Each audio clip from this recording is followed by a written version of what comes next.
Hi there, welcome along to another workout for you to row along to. It's the end of week 1 of the 500 metre training plan. We're on session 5 and today is another bottom tier workout. And in my effort to try and make this a bit more interesting, what we're going to do is 3 times 12 minutes with 90 seconds rest in between. And those 12 minutes are going to be broken down into 3-minute chunks, and we're going to do 18 strokes a minute, 20 strokes a minute, 18 strokes a minute, 20 strokes a minute. Your 18s will be at run about 2k plus 20 and your 20s will be run about 2k plus 18.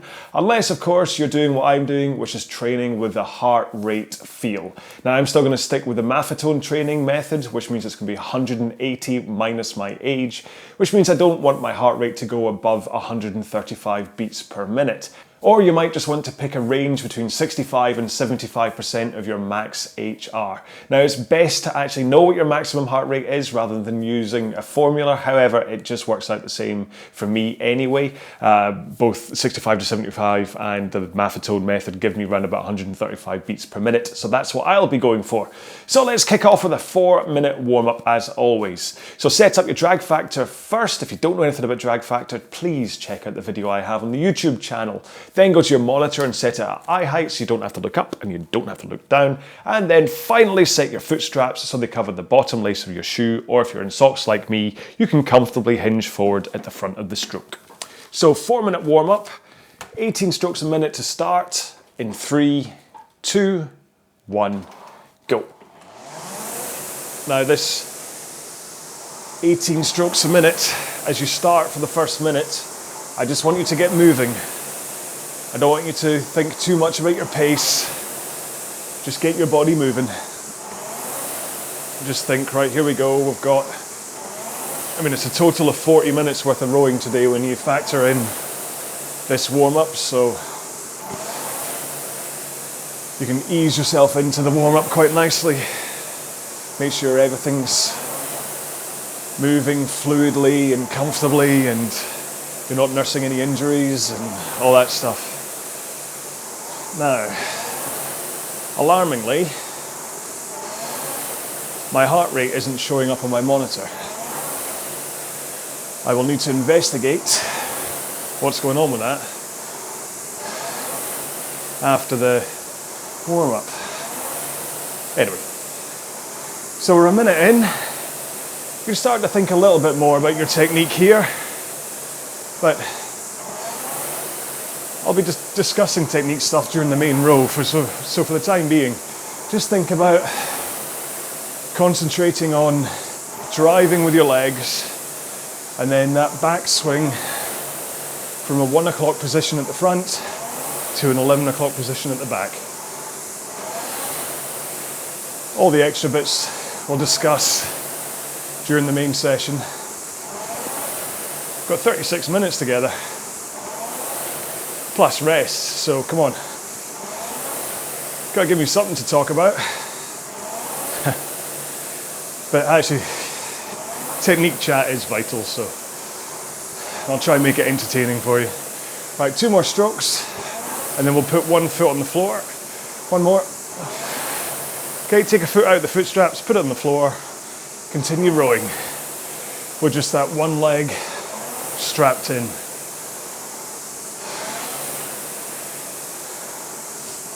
It shouldn't be massively slower, maybe 4 to 8 seconds.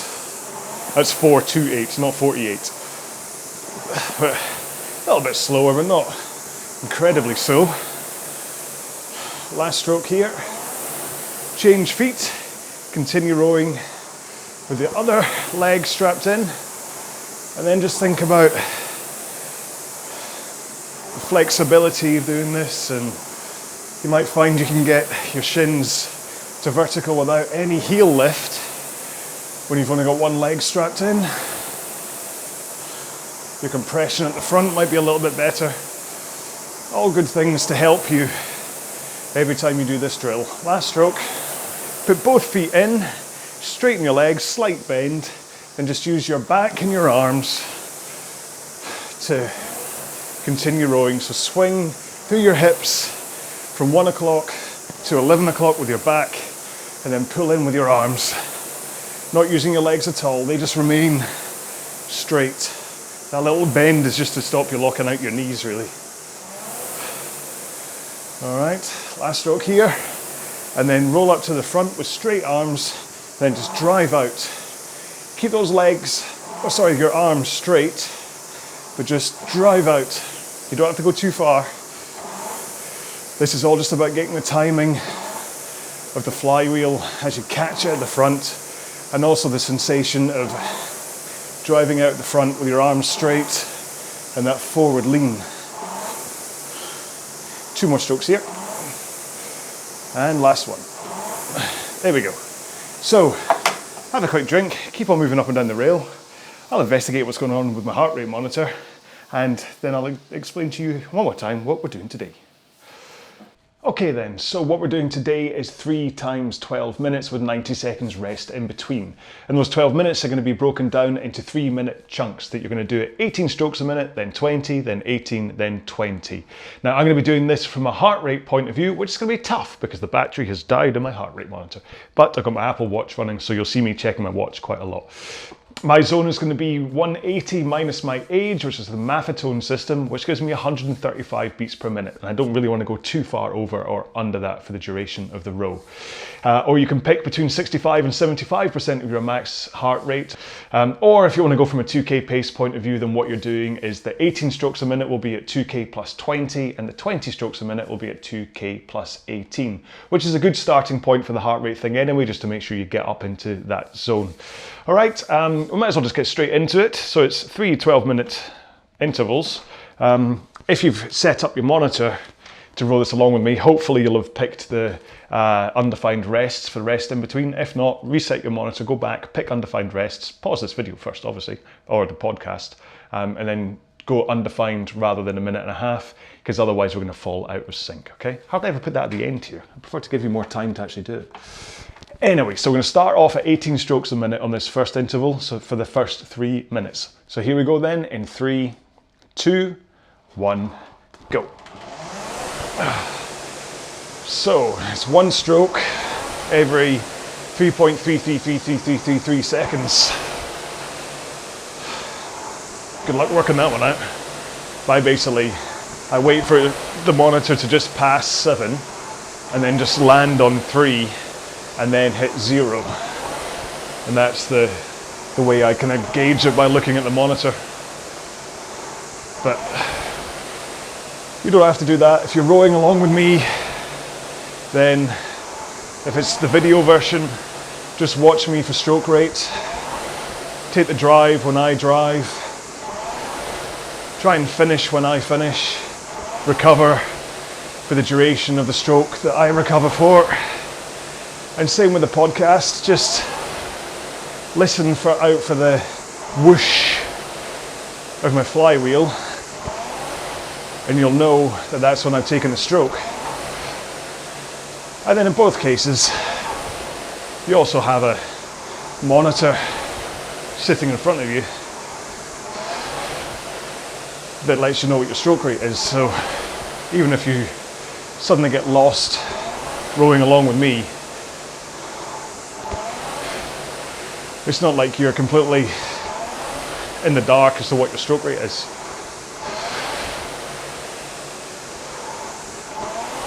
Quick check what my heart rate is, 123. So I'm a little light, but then we're only, what, 1:45-ish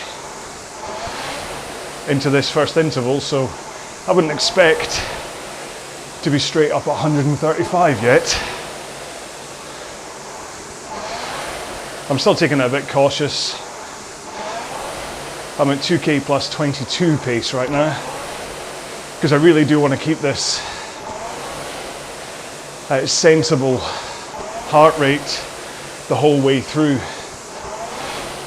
After session 3, when I did spend quite a lot of time nudging the top limit and kind of, I was running about 5 beats too fast for a lot of it, so if I can be sensible today to make up for that, I will. Especially after session 4, which really was a tough leg power session. I just want to use this one to get my legs back into shape. Okay, so 3 more strokes, 2 more strokes, 1 more stroke, and then we're up to 20 strokes a minute from now. Now, you might just find that you've naturally increased your pace here just by increasing your stroke rate. So hopefully you've dropped maybe 1 or 2 seconds just by virtue of the faster stroke rate. And that's all you need. Check my heart rate. Still 125, so I might just sit a little bit higher. 2K plus 19. Let's hold that for a while, see what happens. But it's all, your pace increase here is all from the stroke rate. It's a little bit because you're driving a little harder with your legs to get you on the drive speed fast enough to improve the stroke rate. But it's not about pulling any harder with your arms at the end. Your arms here are just here to hang on at the front of the stroke as you drive with your legs, and then just finish the handle in with a proportionate pull in. So you're not absolutely yanking on the handle at the finish. It's all very calm and collected.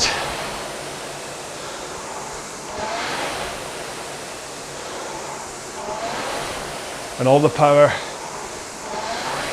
is coming from your legs. Get to the front of the machine and push away with your legs. Now, because we're doing this at a nice low heart rate, engine building pace, the blue fireball that you create off each leg drive is maybe a little more subdued, but it still gets made. You still feel this surge as your legs plant into the machine. Okay, 5 strokes to go, and we're going to drop back down to 18 again. 2 more, 1 more, and let's go to 18. And then hopefully you'll find that quite naturally you'll drop 1 or 2 seconds on your split time just by slowing down the stroke rate. And because you're just dropping from 20 to 18, it shouldn't be too much of a struggle to get back into the rhythm or the pace. It's tougher when you're trying to go from like 26 to 18 or something like that, where you've just been sprinting along and suddenly you're down at this recovery pace. How am I doing? That's all right. I rose up to 135 last time I checked. I'm down at 130 now. But I really am wanting to keep my heart rate under control. If I'm to trust in this method of training, with everything being either a bottom tier session like this or an absolute top tier session like session 2 this week, or a power session like session 4, then I have to trust in these engine building, fitness building, fat burning, longer rows. I just trust that this is absolutely vital, and that pushing these harder than they should be and ending up training in the middle zone isn't going to be good for anyone. With a momentary sense of glee to my ego, but when the result is that I haven't improved my 500 meters, then eventually my ego is going to go sloping off with its tail between its legs.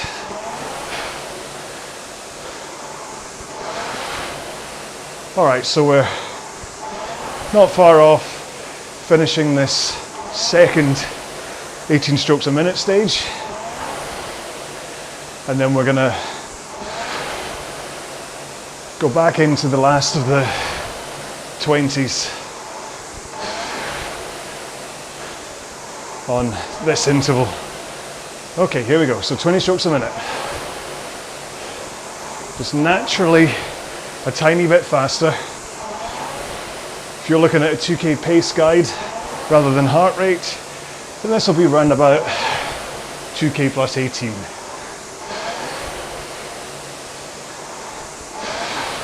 It's all about that leg drive. Keep your arms nice and straight at the front. Relaxed shoulders, relaxed arms. All to let the power flow up through your back and into the handle. But remember, that only happens if you have that forward lean at the front of the stroke and you hold it there as you start the drive. So forward lean, drive, then swing. So drive, swing, drive, swing. And that lets the power surge through your body. And with your straight arms, you're not fighting against that power with your big biceps. It's only at the back of the stroke that you finally bend your arms or bend your elbows, send them through the sides, squeeze your shoulder blades together and pull the handle into you. Did I do it again? Did I just slip down to 18 for the past wee while? I think I did. Sorry folks. How long was that for? I did this on Monday as well, in session 1. Oh, I don't know. You're all there going, has he noticed? Maybe I wasn't. But it's not going to hurt.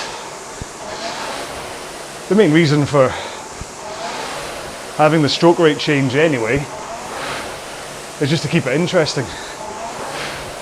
You can do this whole workout at 18 strokes a minute or at 20 strokes a minute if you wish, as long as you keep to the pace guide or the heart rate guide. I'm only alternating to try and break it into 3-minute chunks for you. There we go. First interval done. Apologies if I did drift stroke rate wise. It's terribly unprofessional. Have a drink.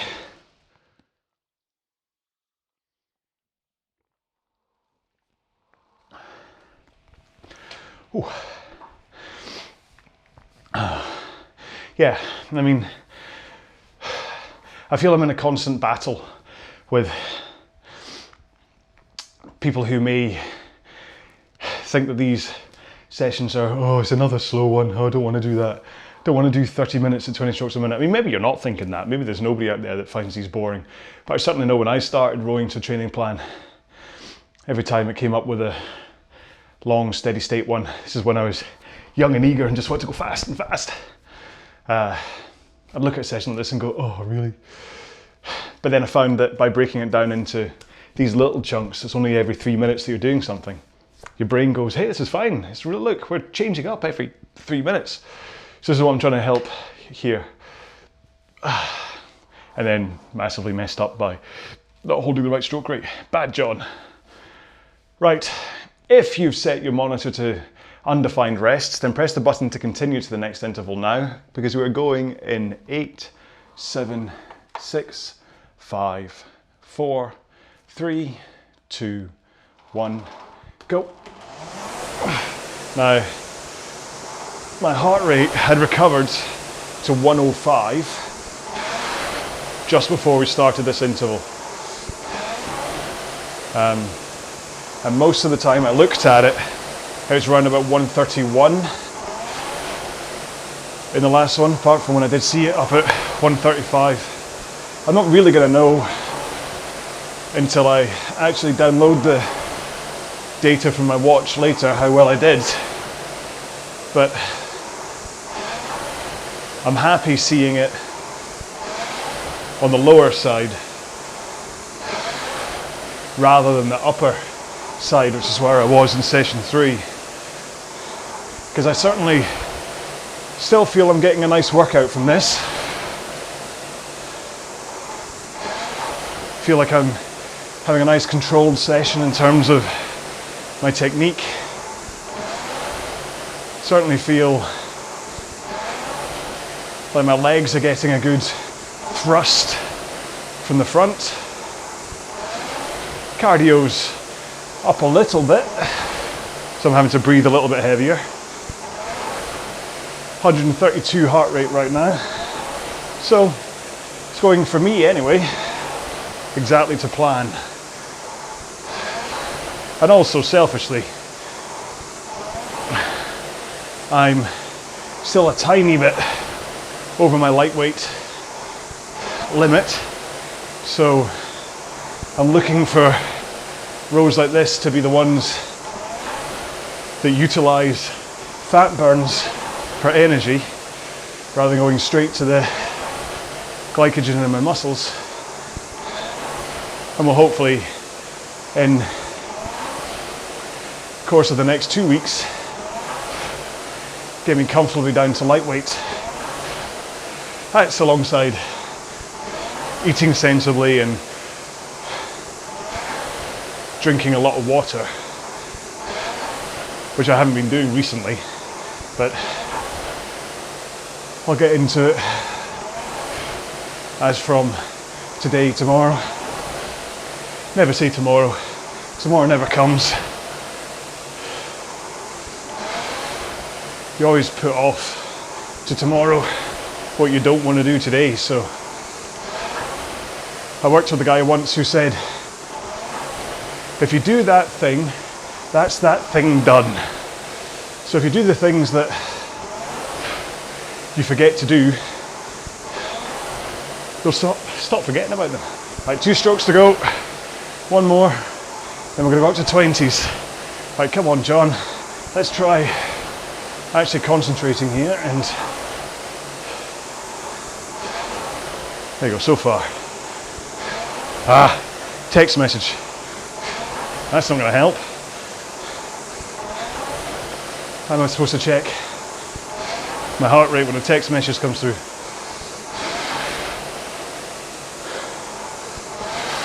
Is it gone? No.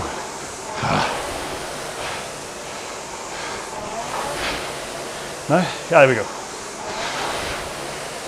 Don't worry, I read the headline of it.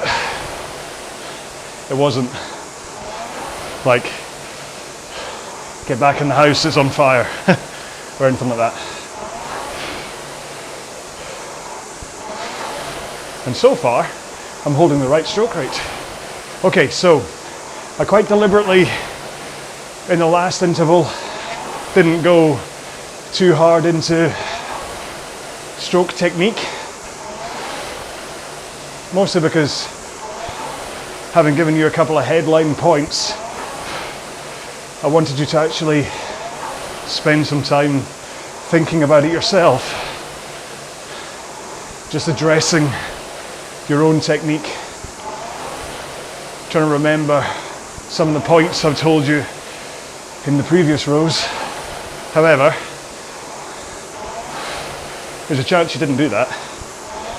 So I want you to concentrate on all the elements of technique that I'm about to go through and address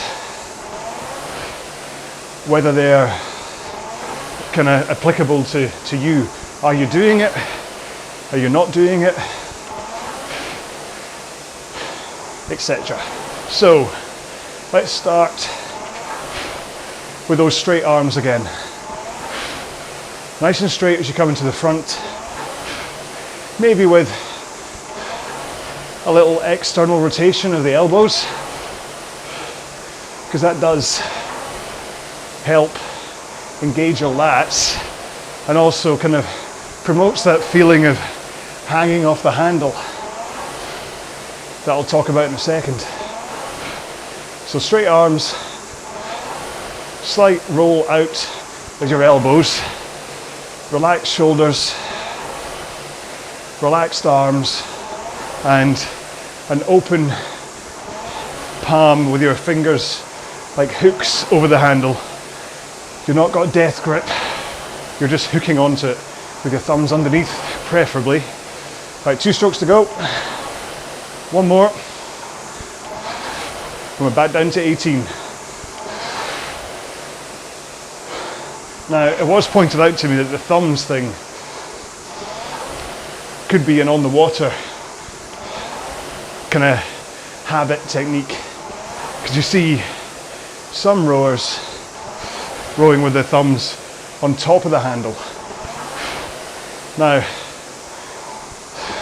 I don't feel physiologically that as I drive from the front that the power is just transferring through my arms and hands into the handle. If I have my thumbs on top, I totally feel it up in my forearms that I'm fighting against the handle, whereas thumbs underneath, I don't feel that. However, it's your choice, but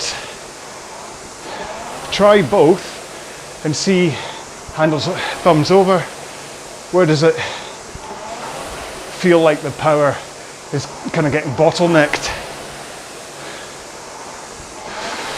Quick heart rate check, 135, perfect.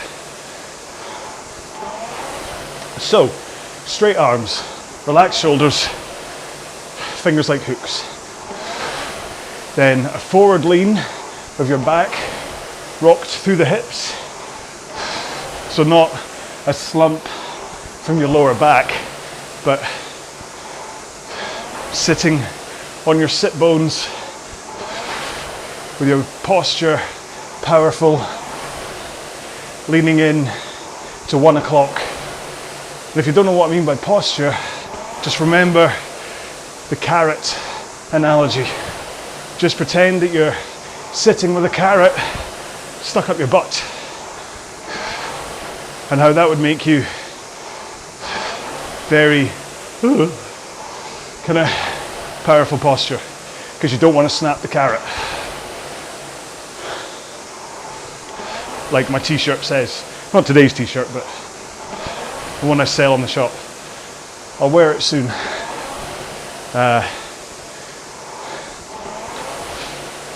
And so at that forward lean on your sit bones, good posture, you then want to make sure your shins are pointing to vertical, and that's how you know how far to slide forwards at the front. So as your shins are at vertical, that's you sorted. 2 more strokes here, 1 more stroke, and we're back up to 20 again. Here we go. And maybe a couple of seconds faster. So yeah, shins vertical, forward lean, arms relaxed, shoulders past your hips, and don't worry if your heels come up very slightly to get into that position. As long as you have your posture correct, and when you start your stroke you drive into the foot plates. Get those heels down instantly and drive back. Then you're okay to have a heel lift. But that's the key, is to push the machine away from you. Push. Just push it through the wall or through the person in front of you or into the kitchen or living room or out the window, who knows. But that's the key. But then make sure you still got that forward lean as you engage with your feet. So you drive with the forward lean, and then only when your legs are about halfway done do you swing through the back over your hips, which adds power to the stroke, and then you pull in your arms to run about sternum height for the finish. But then once you're in with the handle, get it out at the same pace you brought it in at. So in, out, whoom, whoom. Lightsaber noises, not had them for a while. And then your arms are straight already. They engage the rock forwards over your hips. Then all you have to do is, once your handle is over your knees, you just bend your knees and you effortlessly slide to the front of the machine in the perfect position, ready for the start of the next stroke. Simple. Okay, 6 more strokes to go. Don't know about you, but I do think breaking these 12-minute chunks into these 3-minute sub-chunks really does make a difference. I mean, that was another 12 minutes, just whoosh, flew by. Oh, oh no. Oh, let's get this call. Hang on, daughter is calling. This is a new one. Excuse me. Hello. Hi. Hi, what's up? Okay, all right, I'll still see you at 4, okay?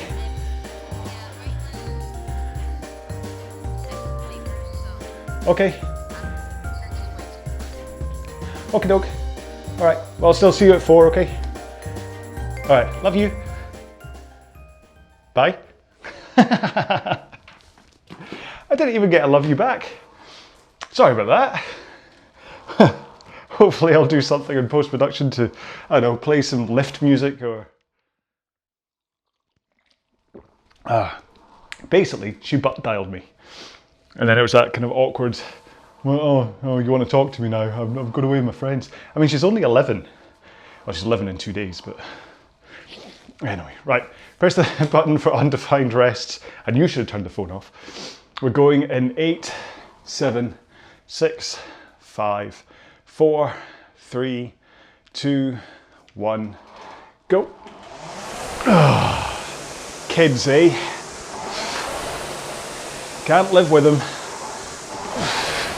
Can't sell them. So anyway, 18 strokes a minute again. 2k plus 20 if you're going on a 2k pace, or continue with your Maffetone, or 65 to 75% of your max heart rate range.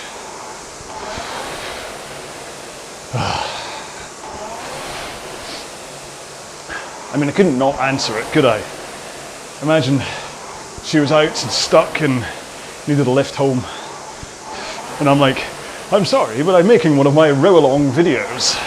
I can't possibly answer the phone. But again, notice how I'm not going to just restart the entire row just because I had to take a phone call.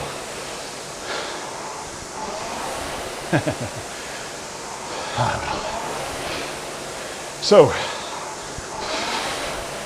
we're in the last interval of this workout, and this is where it kind of, because we're now going to be heading towards 36 minutes worth of rowing, just fatigue as a whole can cause your heart rate to spike, so do keep an eye on it. I've backed off my pace a couple of seconds just to take account for that, because I don't want to suddenly be a bad boy and blow my heart rate. So just continue rowing at the pace you know you need to, but also do spend this time to kind of self-analyze your technique. Like I say, one of the first things on me to go is my posture. So I might be okay at the front, but at the back of the stroke, I tend to kind of slump when I get fatigued. I'm trying to work on a stronger core so that doesn't happen, but I don't know whether it's a result of years of doing it wrong, but same with the butt scoots at the front. It's a tough habit to break. But hey, that's the point of rows like this, is to give you the time and the space to work on elements of your rowing that you think you could improve. Okay, one more stroke, and then we're up to 20 strokes a minute from now. So 3 minutes, have 20 SPM. Quick heart rate check. Oh, bit fast. I just ease off the pace a bit. I'm up at 138 for heart rate. I mean, I've said a couple of times that there's definitely an element of me talking to you that spikes my heart rate, but it doesn't matter in mathotone terms. In fact, part of the principle is that you're meant to be able to hold a conversation the whole time while exercising and keep your heart at this mathotone calculation. Now, I'm still a little mistrustful of the cookie cutter approach of just saying 180 minus your age. I think that's a bit too catch-all. What was that click that time? What does that say? Home time, okay. Next time I'm going into flight mode. Yeah, just the idea that one calculation suits all. Does sound a bit weird. However, because we're talking the low end of heart rate training, I'm not that concerned about it. Because what I'm trying to do is exercise at a point where my heart isn't working in a mid-zone, where I'm not overly taxing it, so that when it does come to overly taxing it for the top tier ones, I've got it at full capacity. So if this 180 minus age gives me a heart rate that's a little on the low side compared to other heart rate training zones, I'm fine with that. Because I also know that I'm still getting a good body workout I'm getting time and energy to concentrate on my technique. And I know I'm going to be absolutely caning it 2 times a week. So, suits me fine. All right, 3 strokes to go. And back to 18s. 2, last one. Right, here we go then. 18 strokes a minute. This is the last of our 18s. I mean,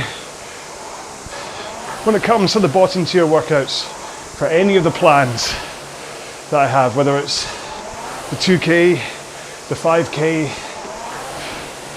this 500 meter plan, or any of the future plans, most of the bottom tier workouts are totally transferable. Some of them, like if I do a 10K or even a half marathon, you start needing to really add duration into your rowing. So doing a half hour at 20 strokes a minute all the time isn't really going to help you for a half marathon, which might have you rowing for anything between an hour 20 and maybe 2 hours. So gotta be sensible. But if you ever look at one of these and think, oh, I want to do a different bottom tier, then just pick any of the bottom tier rows from my entire history and I'll be fine. Top tier, slightly transferable, but some of the top tiers are kind of geared more towards the distance that they're training you for.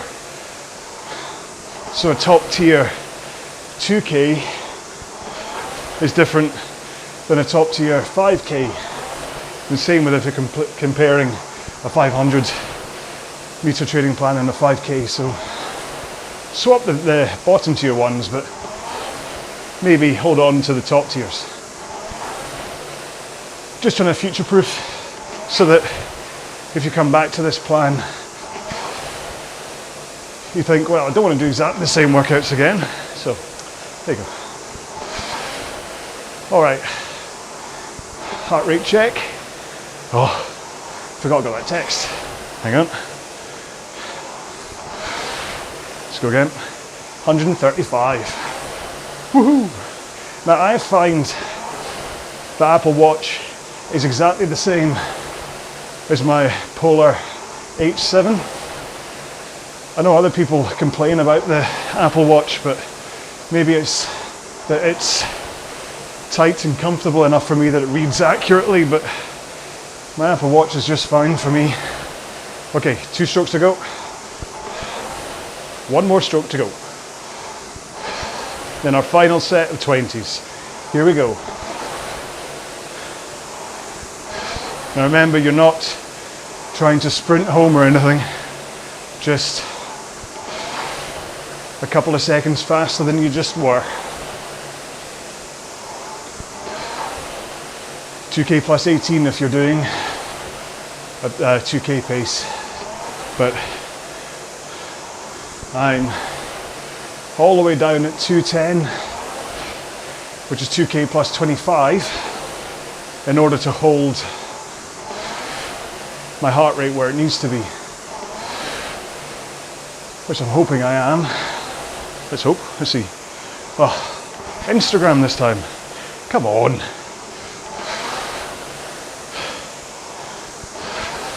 Anyway, so tonight's dinner is one of those rare, lovely occasions. I'm having a burger. Oh yeah. I think it's a chorizo and red onion burger tonight. I'm looking forward to that. We're off to see a light show in Glasgow called Glasgow. So we're going to go take the kids to that tonight and then dinner afterwards. Still trying to have some sense of normality in our lives. And as it's the beginning of November, it's nice and dark outside, so these light shows are quite a lot of fun. But then, like I say, home for a burger, and then tomorrow baking a birthday cake for daughter number 1.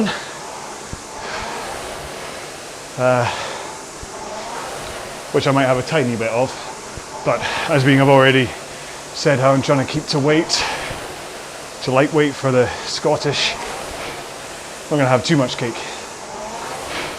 But denying something like that is just so counterproductive on so many levels. If only for the fact that Jamie would be a bit upset that I wasn't joining her to eat some of her birthday cake. And let's face it, cake is always good. I'll just do an extra long row tomorrow or jump on the bike or whatever. Although you can't out-train a bad diet, you can still offset the tiny cheats from time to time. All right then, one last stroke. All done. Now, hey, my move ring just closed. You should feel certainly like you got a good sweat on, slightly out of breath. I mean, it's so cold here, you probably won't be able to see it, but I actually got steam coming off me. Lovely. Very attractive. So yeah, that should have been just a good solid workout that you'll go, that was good.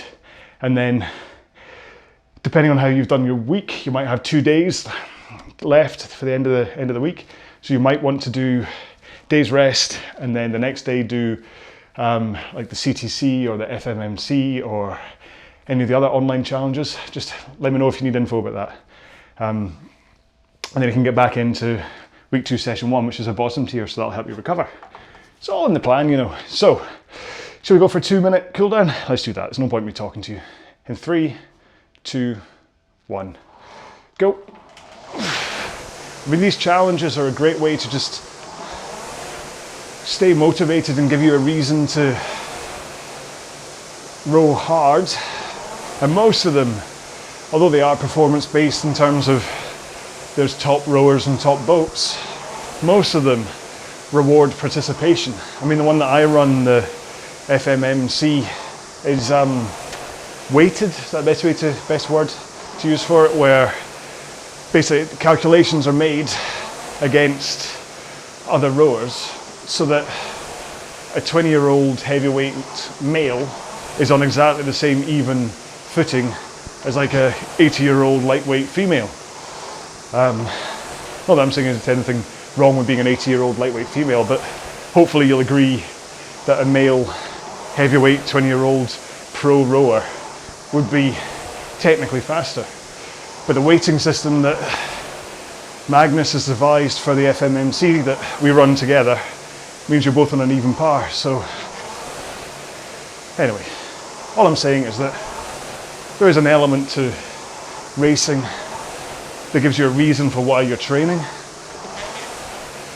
I mean, in my case, vanity takes me quite far in that I quite like being athletic looking and all that stuff, but eventually you kind of want to do something with it, which is why I started racing in the first place. And why I'm kind of looking forward to getting back into it off the back of these 500 meters of this training plan. Still not ready for a 2K, but I'm looking forward to the 500s. Okay, 3 more strokes for me, but do feel free to continue rowing while I just do a quick sign off.